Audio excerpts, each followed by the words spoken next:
Hey, She Ace That listeners, find us on Apple, Spotify, and YouTube. Every subscribe, like, and follow goes a long way, and I can't thank you all enough for your support.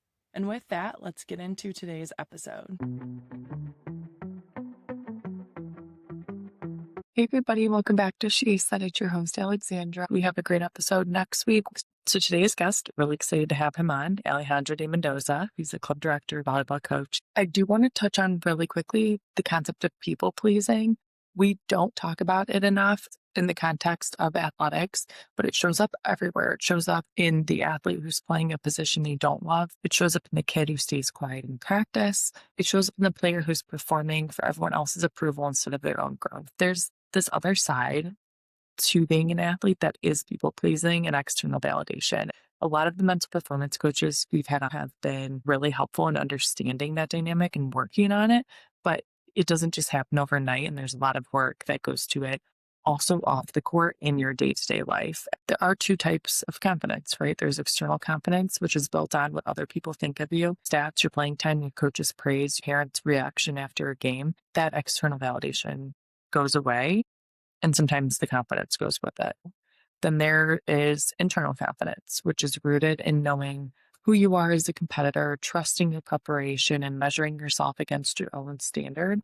That confidence does not crumble when you have a bad game or get moved to a different rotation or sit a set. People pleasing lives on the external side, right? Like a lot of athletes, especially younger ones, are so wired to keep everyone around them so happy that they lose sight of what they actually want and what they're capable of. The best athletes are not the ones who never care what others think. They're the ones who have learned to not let it run their show. Easier said than done for sure, but something, I've worked on. I think having kids does that too. You want to protect them. You want to be their advocate, and you can't be their advocate if you aren't your own advocate. But I think it's something that once you're done playing with sports, you have to retrain your brain. And that ties directly into something that Alejandro and I get into in today's episode, which is growth mindset. So this concept comes from Dr. Carol Dweck, a researcher and professor at Stanford.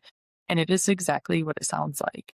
It is the belief that your abilities are not fixed, that you are not just born with a certain calling and that's it. A fixed mindset says, I can't do this. And a growth mindset says, I can't do this yet. That one word changes everything.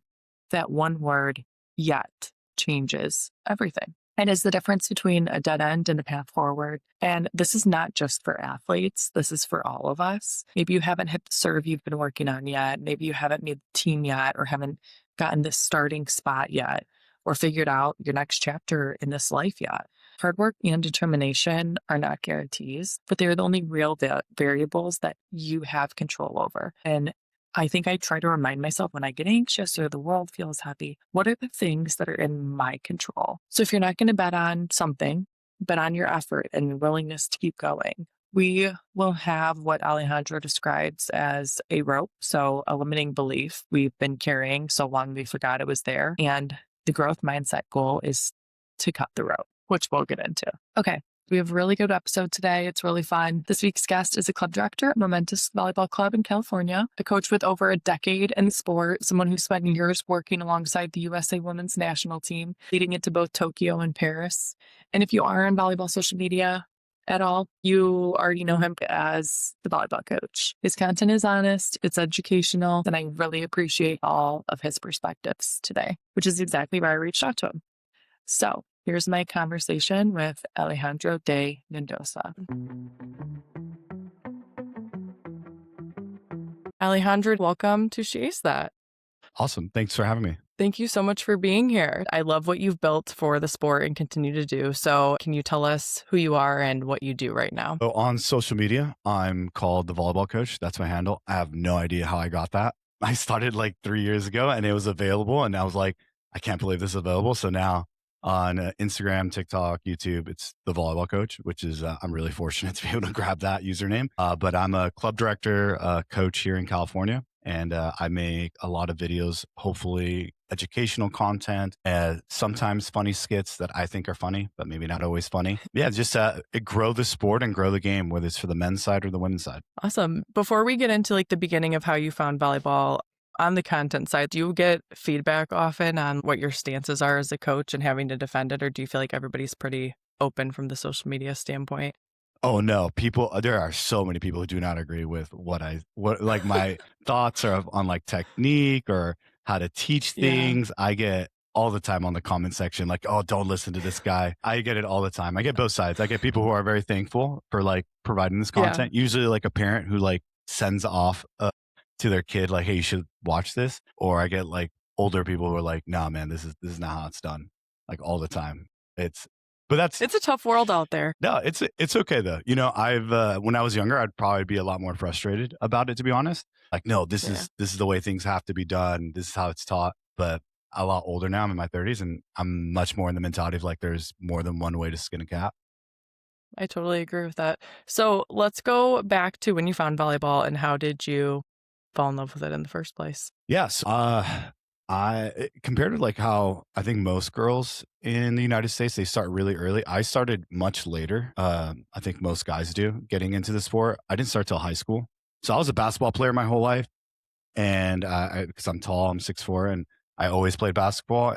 And my freshman year of high school, after the basketball season in the winter, the JV coach for the volleyball team came to the basketball gym after basketball season and asked the freshman coach, "Hey, is there any tall freshmen who want to play volleyball?" And I'm like, "Yes, I don't want to run in the off season for basketball." So it was that me getting into volleyball was like just a way to get out of basketball off season and conditioning. But best decision I ever made. I absolutely fell in love with the sport. I was like, man, this is so much fun. Everyone's so nice. You know, basketball, I was getting yelled at all the time, like on the line, you have to run. And going into the volleyball culture, the culture is like, man, everyone was so nice. Everyone's so positive, giving high fives. It was a culture shock for me, to be honest, to switch from the basketball side of things to volleyball.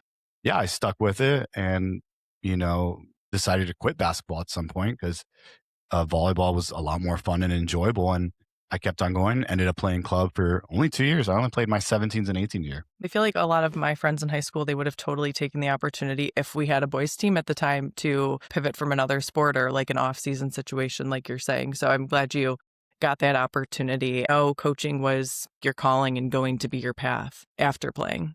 Yeah. So I played in college. I played at a community college here in California, Orange Coast College. I won a state championship there, which was awesome, which allowed me to get a full ride to go play at a small school in South Carolina. And then when I was done at South Carolina and I came back to California, man, I had no idea what I wanted to do with my life. I got like a bartending gig. I was like doing Starbucks. Like I just like went right into the workforce. And I was lucky enough to have a friend of mine who was coaching at a high school. And he's like, hey man, my like freshman coach dropped out. Like, can you like for the next 3 months, can you coach this freshman team of girls? And I'm like, you know what? Why not? I'll coach some extra money.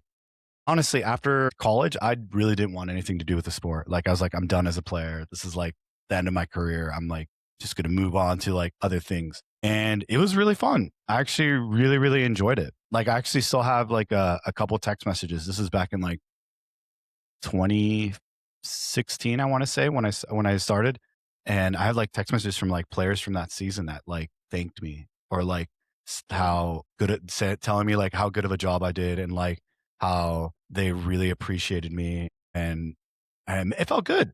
You know, it just felt really good that like I impacted all these girls' lives in some way.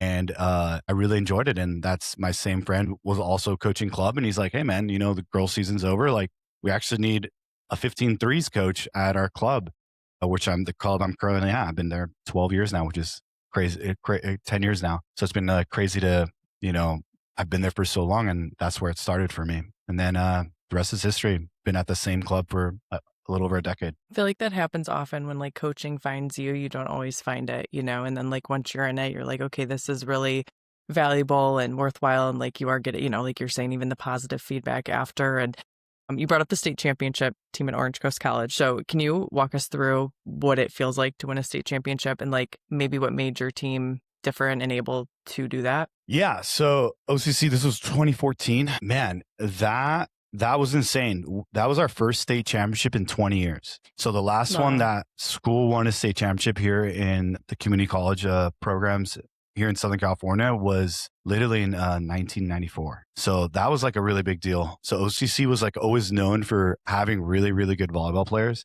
but just like not getting to the finals and losing. Like they just always had good players. Like my team was stacked. Like I had an opposite, was going to go to UCLA. Like my other outside went to BYU.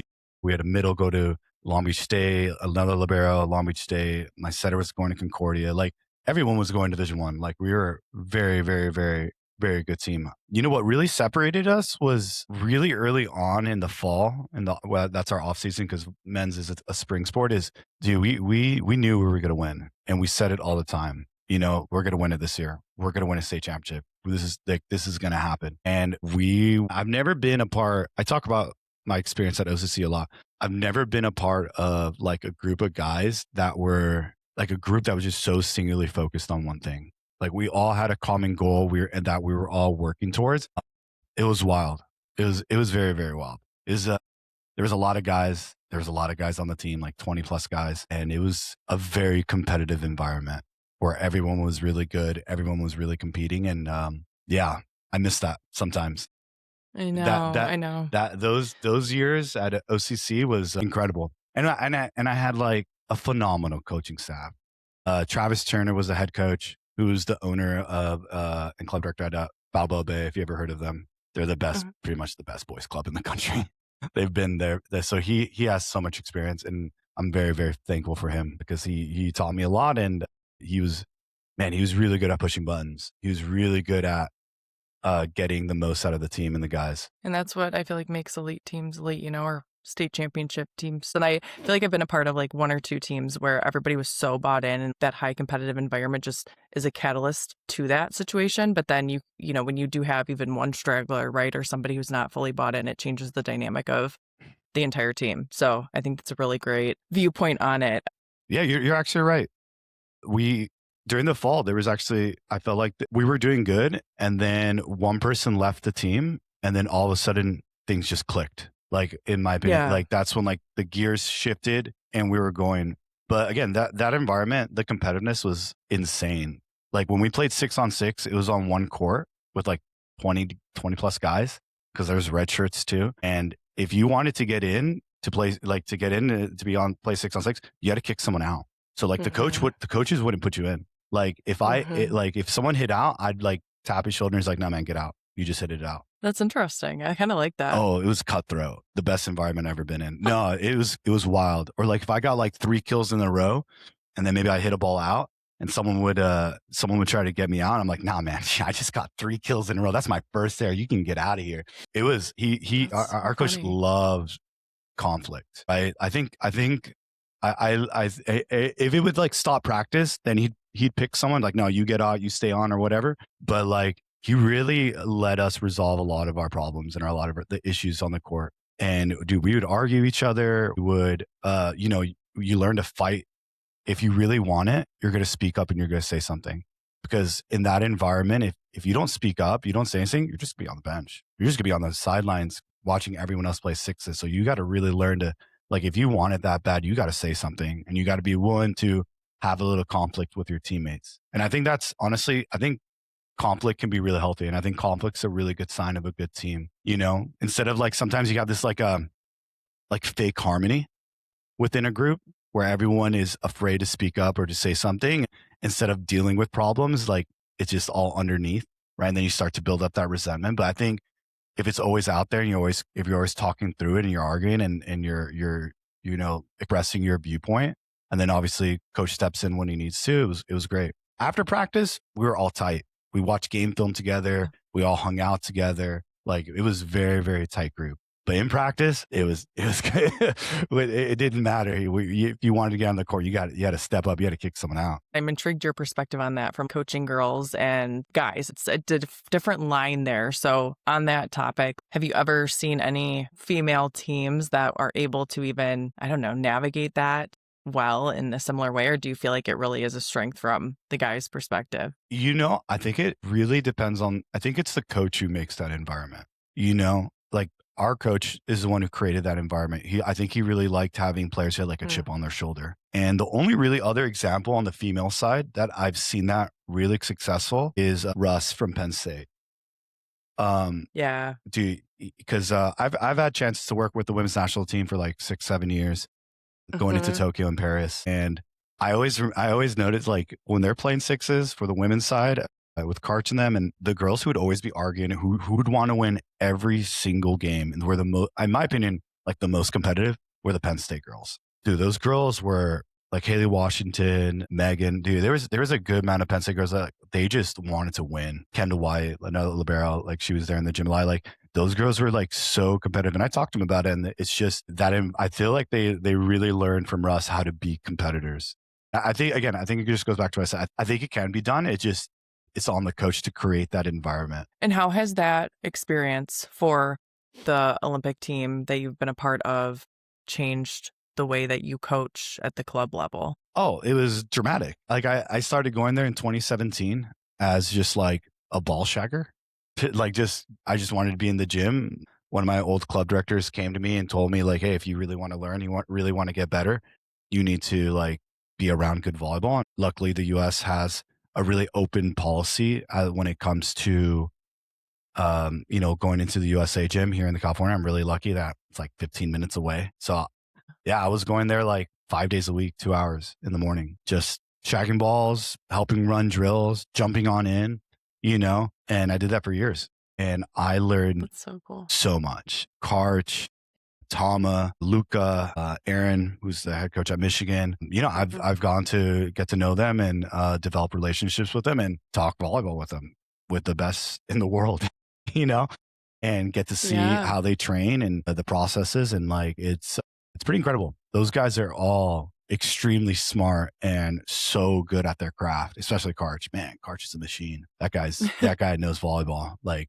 he's there he's before everyone, and he leaves well before everyone else every day. That's the best way to learn as a coach, in real time from people that you look up to and mentors that you can rely on and ask those questions. And, even conversations like this, you just can pick up something new so easily, but it's also really helpful to be there in the physical presence of the greatest coaches, the greatest athletes. And from so you brought up the competitive side in that gym. Are there any other things that you guys were looking for besides obviously like the higher competitive approach from those athletes? Are you talking about in the U.S. gym? Yeah. Yeah, man, you gotta compete, but at the same time, your teammates gotta like you. Like the group matters. They only take 12 to the national team, so they gotta. It's not only you gotta be really competitive, but like people want to play with you too. I think that's also a really good component. Like you gotta have the skill, but you also gotta fit within the group. You gotta make sure like is the person you're adding elevating the group, or is it just creating issues? So I think it's a lot of factors, and it's those people, the coaching staff that makes the decision to pick the team that's stressful because there's always going to be girls left out that deserve it. Always. There's so much talent. And it can be hard and very heartbreaking to have that conversation and let someone know, like, you know what, you didn't make the roster for the Olympic team. Like that's tough. Yeah. And the skill wise, especially if you're right there, Yeah. And like, again, they're all highly accomplished, whether it's overseas or in college. They're obviously very good to be there. Like it's very hard to get in the gym. They're there for a reason. Yeah, you're there for a reason. And sometimes you just don't make the cut. And that's just tough. It's really tough. And then you're waiting, another like few years to 4 years. have another shot. And then some people don't retire and some people just stay there. And it's just, it's tough. Man, Jordan Larson was there for 4 Olympics. Like, that's tough, and then injuries happen and opportunities happen and you just never know. Like it happens every year. There's always going to be some kind of injury. There's always going to be something, and then someone's going to have their chance. And it's not easy. It's a very, very tough environment. Did you help them once the team was selected? Did you help them prepare for the Olympics, or were you more so prior to selection? Yeah, they picked the roster pretty late. Like I want to say like leading into the Olympics, like March or April. Like it's going into the summer. Like they wait pretty long to sometimes pick the roster. Yeah, my role was just like as a volunteer. I did get paid to be there after just so cool. 2020 when I started to be paid to go there, which was really cool. They started to pay me to come in and help again with just anything, like as far as just like help run drills, jumping into play. Like pretty much I was just there, just extra hands. So I just got to listen, help where I can. Do you plan on participating and helping this next round? No, absolutely. I'm done. You're like, That I'm was done. that was like when I was young in my 20s. I did that for like 7 years. I like 2017 to the Paris one, 2024, like or leading into like yeah. There's young guys in there now, and they're helping in, jumping in. And I'm in my 30s. No, it's tough now. I got like full-time Yeah, it jobs. Like is. I'm running a club. I have so much more responsibilities. But it was really great for my development as a coach. You know, I learned about growth mindset. The first time I heard that was from Karch and him teaching it to the team. You know, what is a growth mindset? I'm like, what is this? You know, Mhm. but I got a lot of Can you resources. explain that to anybody who might not know? Yeah. Oh, yeah. Awesome. Yeah. So like Carol Dweck wrote a book called Mindset. Great book. If anyone has a chance to read it, Carol Dweck. She is, if I remember correctly, a PhD professor at Stanford, and I think she's the one who coined the phrase growth mindset. So basically, like you have kind of, it's a spectrum, but there's like two sides of things. There's either have a fixed mindset or a growth mindset, right? Like a fixed mindset is sometimes it's like I hear stuff like I can't do this, right? Or like Mm. I can't jump serve, right? That's a fixed mindset. Like you're very fixed on like this is what my boundaries, what I'm capable of. Growth mindset, you know, a lot of times when I work with athletes is like they say something like that, and then I add in like yet. You know, it's such a powerful Mhm. little phrase. You know, it's like, man, I can't jump serve yet. Say it, you know, yet.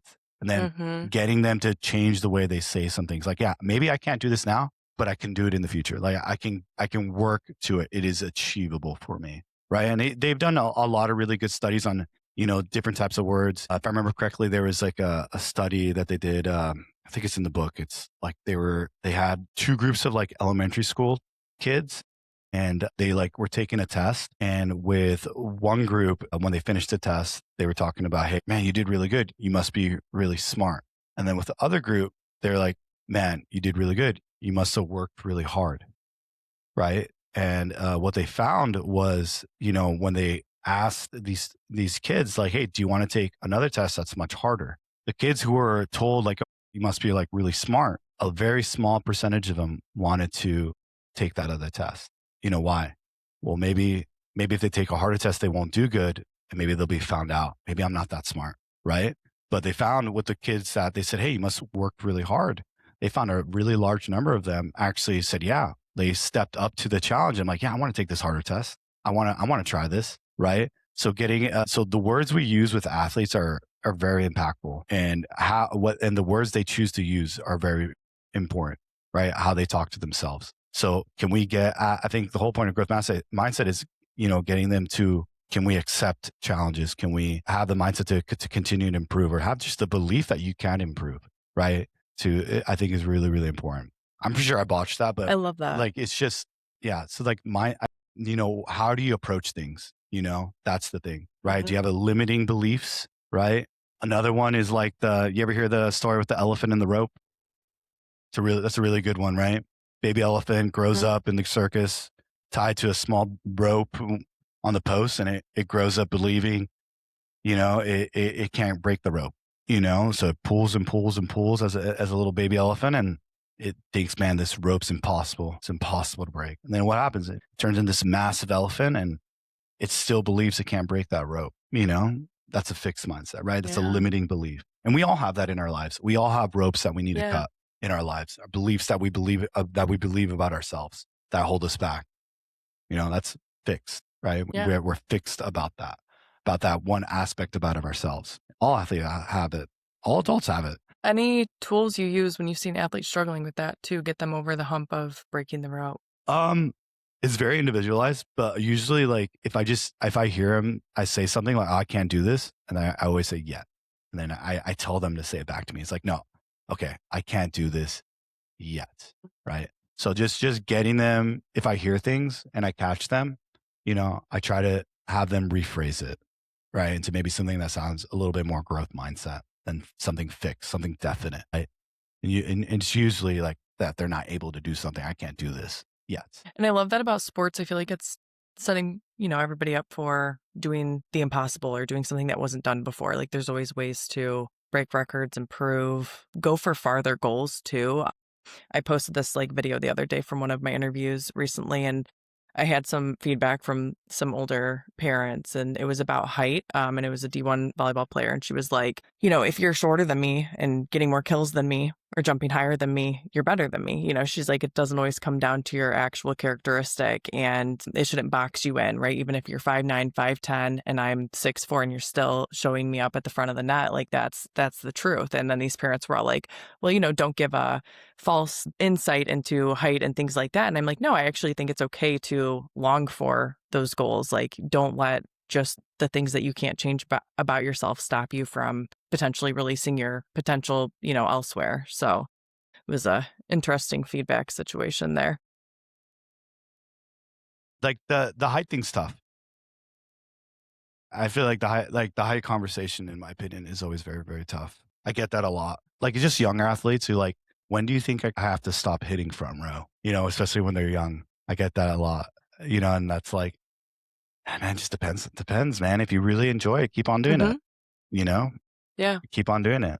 But if they're trying to play at a really high level, then we have to have a tough conversation. But like, there's some pretty great examples of undersized hitters being really, really successful. Like Jillian, remember Jillian from Arkansas? She's All-American outside. She was like 5'7", and that was not so long ago. And she killed it at the NCAA tournament. And 5'7" is very different than 6'4". If you're a well-rounded player, I don't think there's any reason to stop hitting front row. Like, if you still can do back row or set or whatever it is, or serve, you can still play at the higher levels, even if like your core focus is to continue being an athlete and jumping. There's other ways to make it happen for you in a different position when the time comes, if you are that well-rounded of an athlete.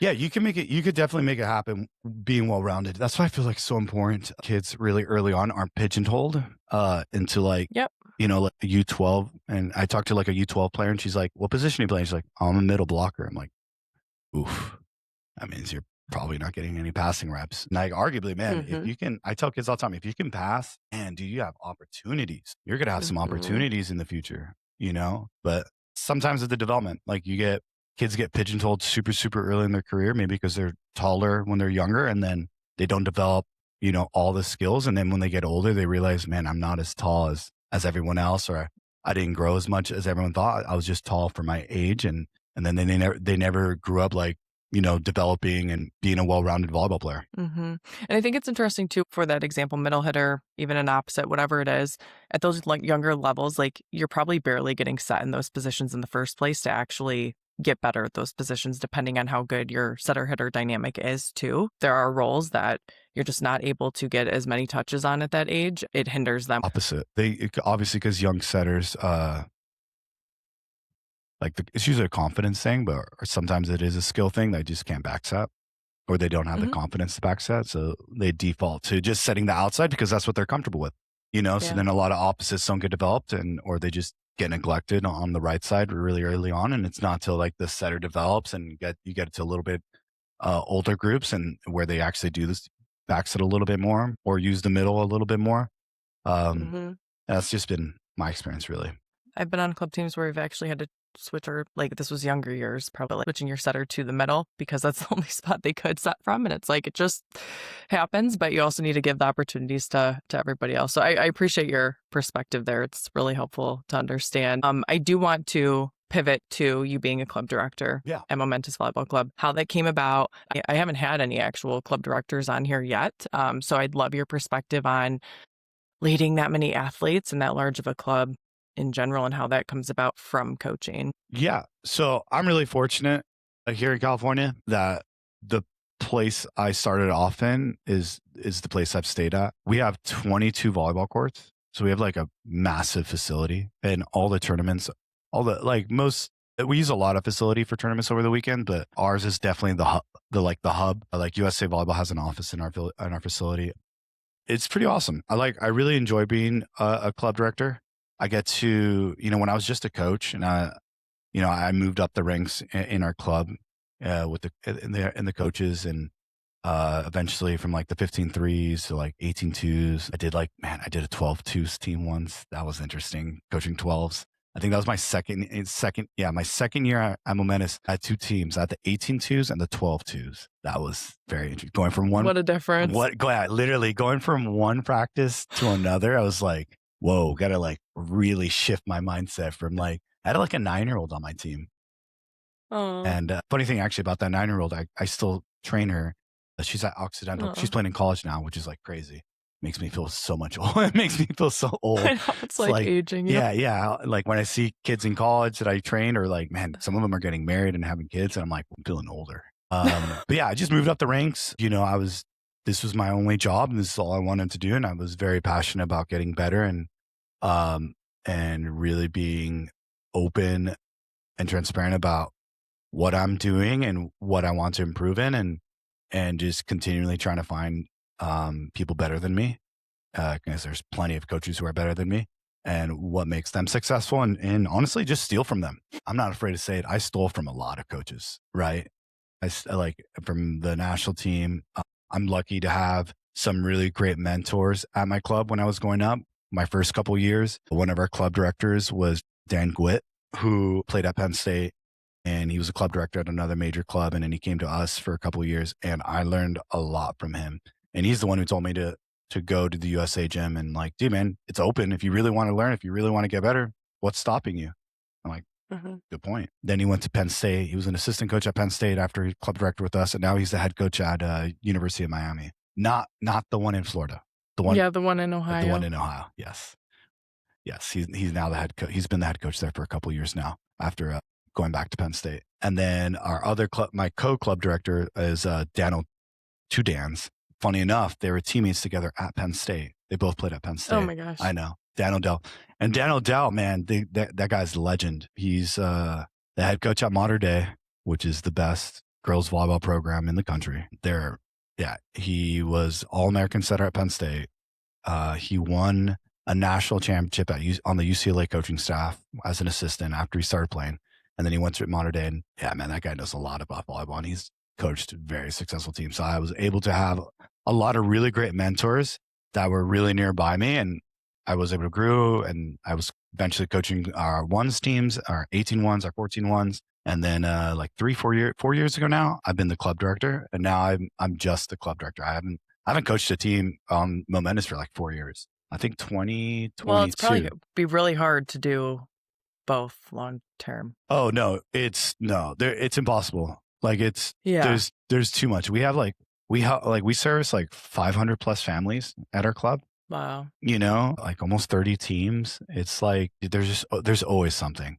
There's always something. Like there's like like coaches get sick, and like, I got to step in and run a practice. I don't know how it's over there for you guys, but man, a lot of kids and adults are getting sick. Like the flu's going for sure. Going around. I'm still sick. I've been sick for like weeks, but yeah, there you go. It's going around. But so whether it's helping, you know, I step in.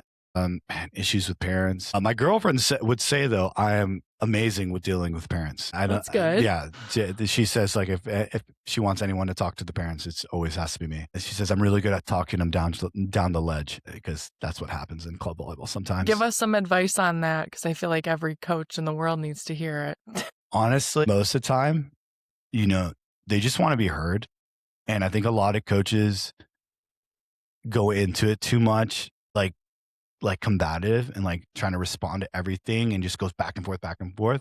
Mm-hmm. Honestly, if you like just not talk, they'll usually talk themselves out, you know, and they'll usually just like, I agree. They'll usually just get everything out. And then just, you know, you just sometimes they just need a vent, you know, and then you make your points, and then you let them talk, and then they talk. And like, usually by the end of it, they're thankful. That works. Advice, that's how it's worked for me. I've been cussed out before. I've had like some crazy stories where I've been called stuff, and it's been bad. I've seen some really bad. I remember like one year, and I think we were teaching like a 14s team, like a threes or fours, how to do rotations. And so we had like girls out, like they've never played volleyball before. And we had 6 on, and we had a couple girls off, like, all right, you're following that position, and I'm helping this team teach rotations. And I had a parent storm onto my court and start yelling at me about like they've been watching the practice the whole time, and their kid has been sitting out for X amount of time. And I'm like, we're teaching rotations. Yeah, she called me racist because her kid was Indian. The kid was like an Indian kid. Oh Yeah, gosh. she called It's like, yeah, I'm spending my extra time here to be here for your kid and all the to other teach kids and and to like yeah. teach. And I'm like, there's another Indian kid on the court. What? Oh, it was bad. It was bad, you know. And I got yelled at, and she was cussing at me. Turns out, learn this later. Her dad died recently, the mom. So their grandpa, and like, I think that really goes shows like you just never know what's going on in people's lives. You know, It's true. when people like react a certain way, like you don't. There's always something. Everyone's going through something. Is it excusable I behavior? agree. Absolutely not. It's never excused. I agree. It's never excusable to go onto a court, start cussing in front of a bunch of 13-year-olds. That kid was embarrassed. Let me tell you, I felt bad for her most off, you know, again, but she was going through stuff and I get that, Yeah. you know, I don't, yeah, again, younger Alejandro first starting out, I probably would have been high temper and yelled back, but now I've seen it. I've seen so much. I'm very much like a calm and chill person. And that's usually how I approach those It's not worth situations. it. It's You know, never it's not worth worth it. the energy. It's never worth it. We had a similar situation. We had an attitude issue. And I think, again, going back to like what you're going through at home or everything else, you know, we had a situation that she was late to at a tournament to almost a whole match. So we benched her, you know, for the first set. Like that was our team rule. Hate to do that. But that was like, we were fine. It wasn't a big deal. She was going to play again the rest of the day. But then we got screamed at in the middle of the tournament in front of everybody in the middle of it. It was like, you know, it's just unfortunate. But again, not worth to put the energy back into. Yeah. I think a really good story that, man, I'm trying to remember who I heard it from. Do you know who Marv Dunphy is by any chance? You should look him up at some point. He was the Pepperdine men's coach. Used to be used to be one of our Olympic coaches. He comes in and consults all the time. And Okay. that guy's a legend. He's such a good coach. One of my favorite stories from Marv, and I really took this one to heart when I was young, was, I'm going to butcher this story, but it basically, I think it was his first year at Pepperdine. And this is back, I think, in like the 80s. And the men's team, and he had like some really good players, and it's like preseason, and like his two best players were just having an awful week of practice, and he's like riding them all week, you know, old school coaching, like just on them all week. And at the end, the week ends, and he pulls them aside, and he's like, you know, like, dude, what's going on with you guys, right? Like, this is, you know, like just going into them, right? And then the guys look at each other, and he's like, what's in the coach? Marv's like, dude, what's going on? Guys look at each other, and one of the guys says, my dad died over the weekend. You never know what's people, and then you can't assume. You can't assume what's going on in some of these kids' lives. You know, like you just never know. Just never know, you know? So I'm definitely lean more towards the side of grace nowadays. You know, a lot of these kids are going through divorce. Their parents are going through divorce, and it's affecting the kids. You don't know what their home life's like. You know, or there's something's going on at school and they're getting bullied. Like like I said, everyone's going through something. But that definitely, hearing that story made me think like, whoa, man, I don't want to be that guy. That's great advice for younger coaches. You know, like I think off the court stuff is just as important. Yes, you're at practice focusing on skills and technique and the mental side, but it's not everything. I think as a coach, it's not everything. Once you lead with genuine intentions for off the court and care about your athletes of what they're going through in that realm, because if they're having a harder day and they feel safe to come to you and say, hey, coach, I'm going through this, like, can I just do something different today for practice? You as a coach almost have to take initiative to be able to walk them through those harder days. And I think if you're not aware of that as a younger coach, it's hard to understand that with, you know, you jump to conclusions versus like leading with curiosity, which is hard. Yeah. Just understanding that they're people first, then athletes. I think that you'll go really, really far away as a coach, you know? Yeah. And I wasn't like that. It took, again, I was very fortunate to have a lot of mentors and be in a lot of environments that I learned a lot from people who are much smarter than me, who read a lot more books than me, or at least pointed me in the direction of some books to read. But yeah, you got to, they're people first, you know? And that's I think the hardest challenge any coach will ever face in coaching is the human side.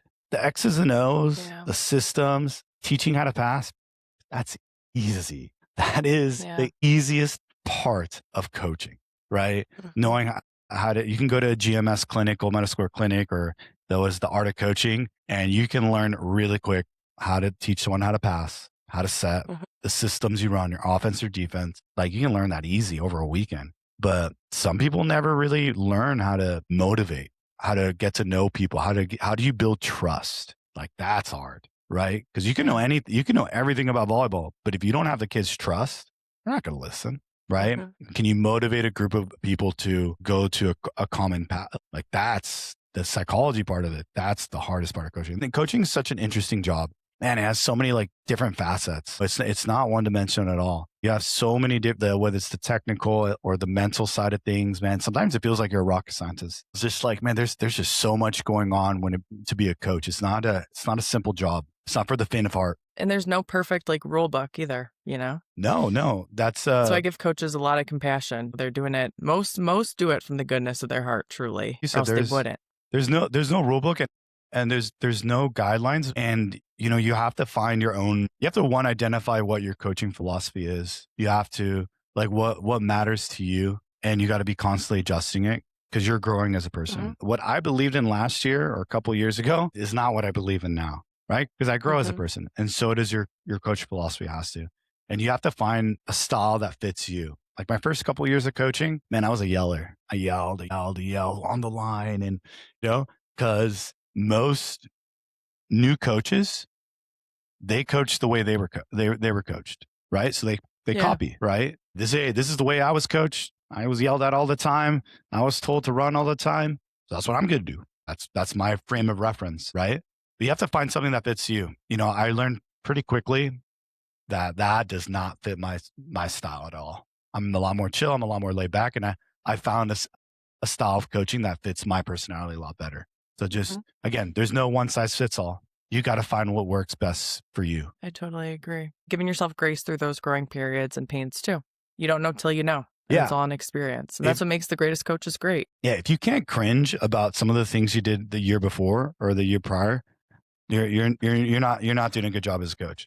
You know, you have to look back and like, man, I can't believe I used to teach this. Or like, man, why did I do this drill? Or like, I can't believe I used to say this. Like, if you can't do that I think that's a bad sign as a coach. Yeah. I think you should, I think every year you should be feeling like, man, I can't believe I did that last year. Or I can't believe I used to say something like that or teach this. I think that's if you're not reflecting, then you're doing yourself and your players a disservice. Absolutely. You know? Right. If you're doing the same thing you did 20 years ago, that's tough, man. Volleyball's has come so far from even like 5 years ago, in my opinion.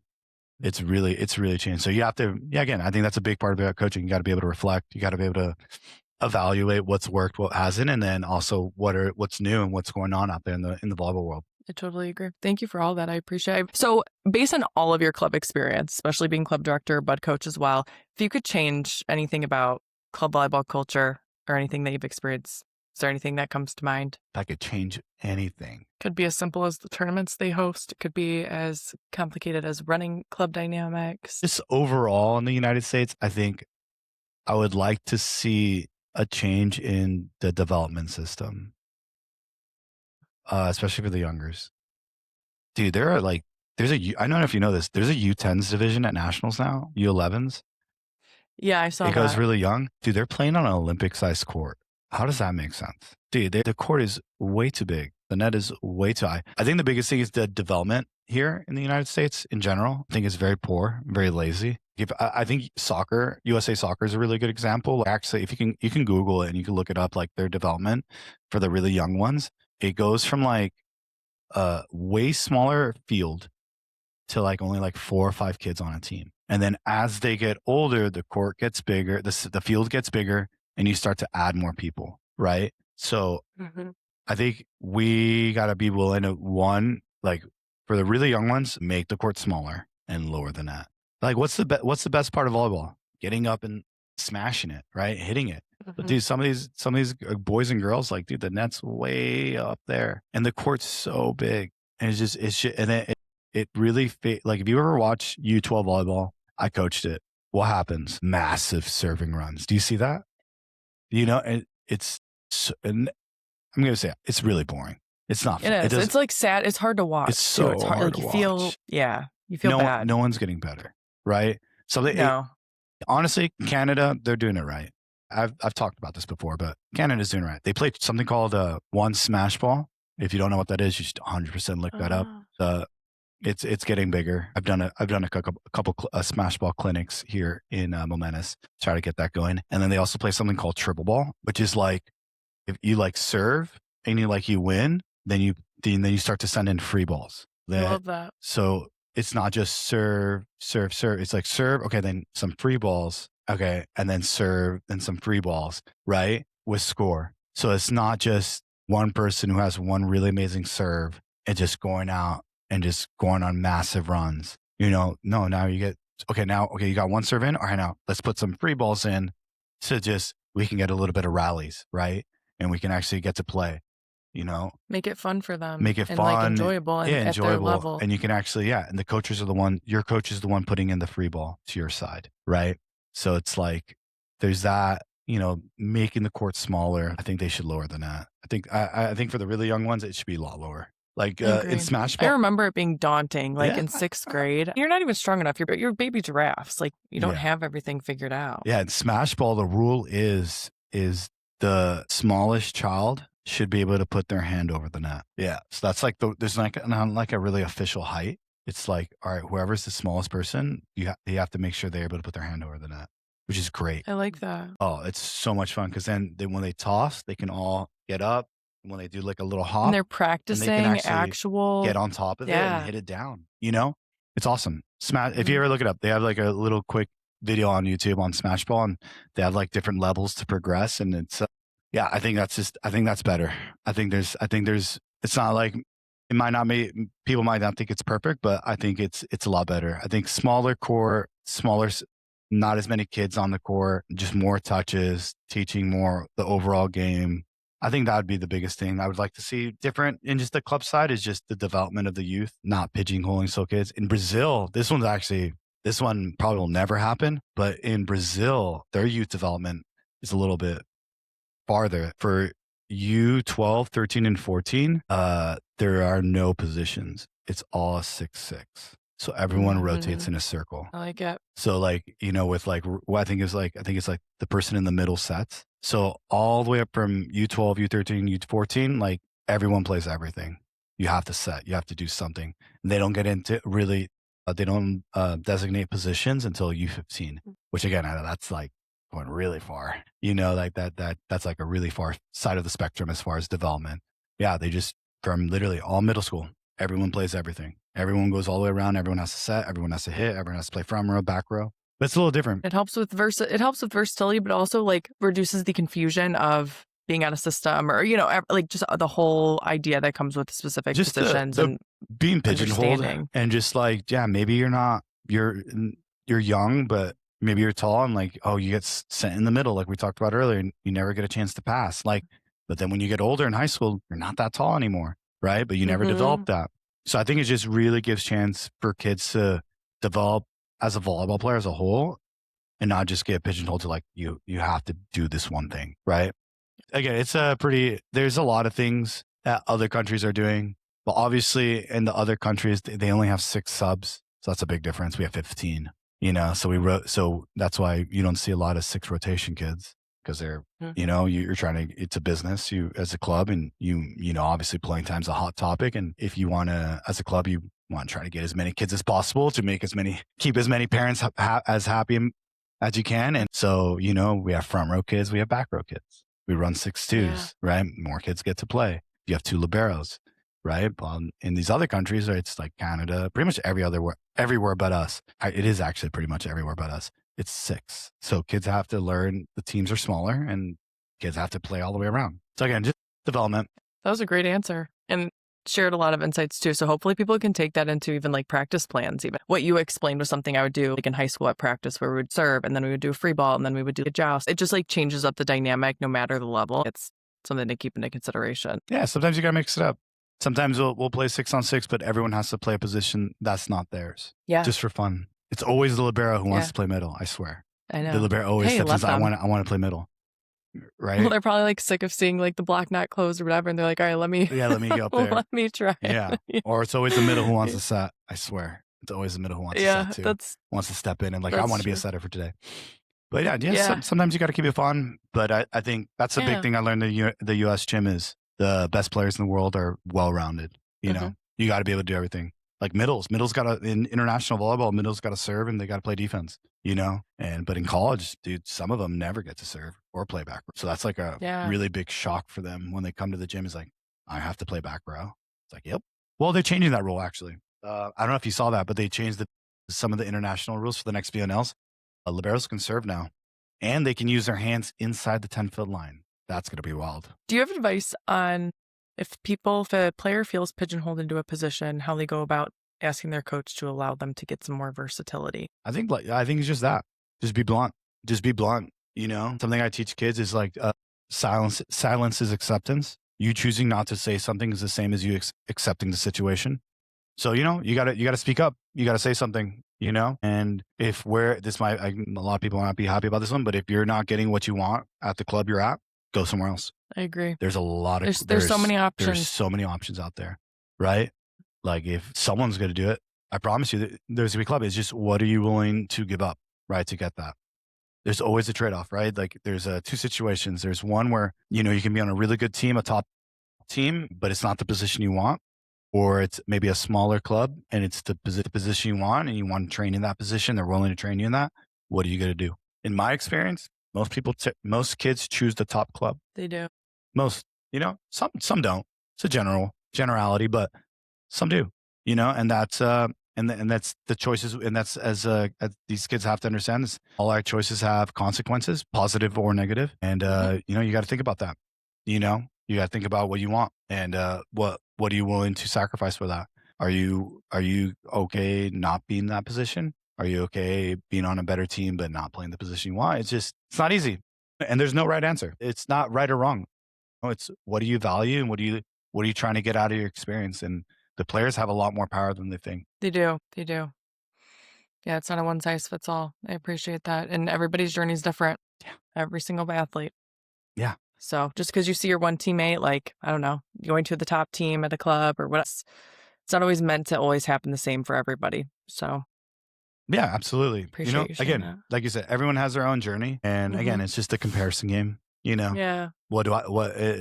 Just people like, what don't I have? Or, it's tough, I don't think social media has helped with that either with kids. It is. It's hard. It's hard these days for these kids. Yeah. It's, man, I had social media, but not like this, they see what their friends are doing. Like, man, I can't believe my friend went to Italy, or like they're traveling and they're doing stuff, or like they're getting opportunities. IL is crazy now, man, I can't believe she's getting paid to do what, and yeah, it's tough. It's the comparison game's not easy. It was a lot easier when no social media and a lot more people were ignorant. For sure. I'm not jealous of ignorance is bliss, is what they said. Yeah, for sure. Yeah. Yeah. Yep. I totally agree with you. Anything else you want to add for today? This was so great. No, thank you for coming on and letting me just ramble on for a little bit. I love it. This was really fun. This was one of my most fun interviews. It was nice to just be casual and chat. Sweet. I appreciate that. It. Well, thanks for having me. I really appreciate just letting me have the opportunity to come talk and give my opinions on some things. Like I said, not everyone's gonna agree with me, as I've learned online. I'm not a like you said, one size fits all. I'm just, it's my opinion, what I believe, and what's worked for me, and it might not work for everyone, and that's okay. That's the beauty of this, though, and that is what She Said is all about, is everybody's individuals, beliefs, and stories. So I appreciate it. Alejandro, thank you so much for being here, what you're building, the club, the content, the podcast you have, the USA Volleyball work. You're impacting the sport at every level. Really appreciate all you do for athletes of all ages. And thank you again for sharing your journey with us. And thank you, everybody, for joining in this week. And we will see you all next Wednesday.